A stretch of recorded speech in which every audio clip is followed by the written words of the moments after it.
Mas aí ele fala assim, ó: eu conheço um homem, não sei se no corpo ou fora do corpo.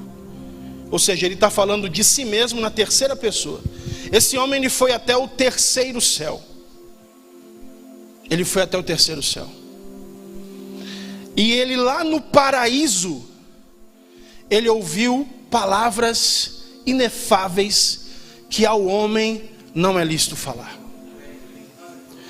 E aí ele vai revelar que esse homem era ele. E ele vai falar assim: mas por causa das grandezas das revelações, foi colocado em mim um espinho na carne, a saber, um mensageiro de Satanás, para me esbofetear. Ele está falando para ele não se exaltar, para ele não se envaidecer, para ele não achar que ele era o maioral, o grandão, o bambambam. Ele fala: para que eu não me exaltasse por causa das revelações, Deus colocou um espinho na carne em mim.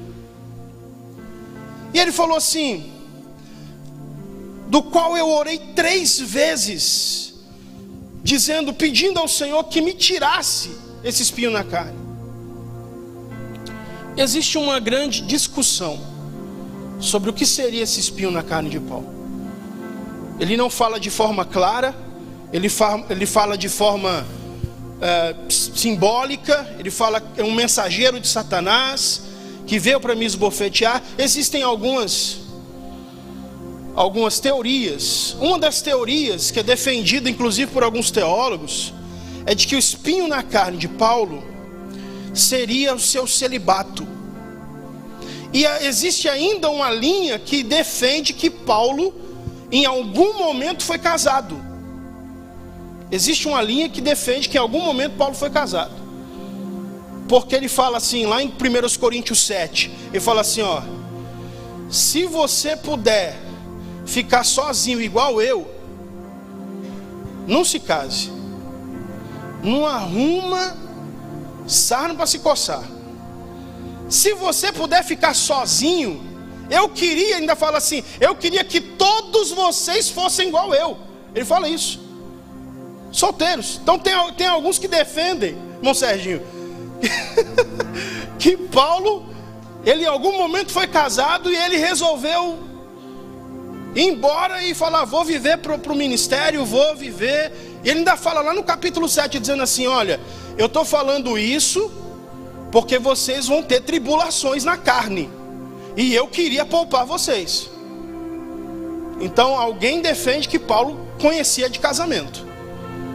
Aí ele fala assim: mas se você não pode se conter, se você não pode controlar os seus impulsos sexuais, então se case, porque é melhor casar do que se abrasar.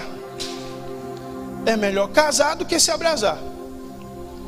Então alguns defendem que o espinho na carne de Paulo era o seu celibato, era o fato dele ser solteiro, dele ser sozinho, né? E aí ele tinha ali os seus impulsos sexuais.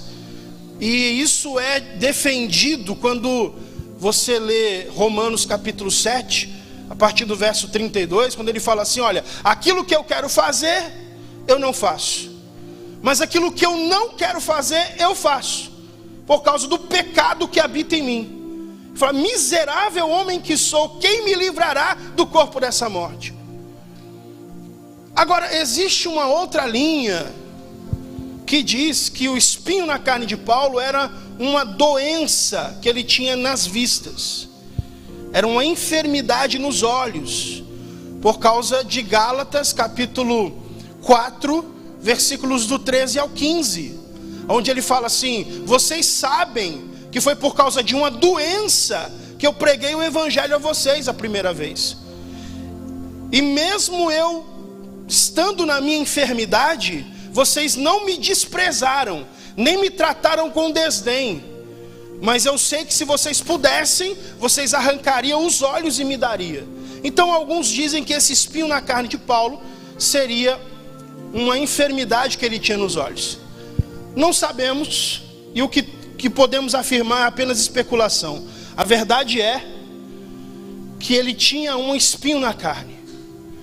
Ele tinha algo que o afligia, que quando ele queria se exaltar, quando ele queria achar que ele era alguma coisa, o espinho na carne era ativado. E aí Deus mostrava para ele que ele não era ninguém. E aí ele fala assim: eu orei e pedi ao Senhor que afastasse de mim, mas o Senhor me disse: Paulo, a minha graça te basta, porque o meu poder se aperfeiçoa na sua fraqueza. Agora olha o paradoxo, de sorte que quando eu estou fraco, é aí que estou forte.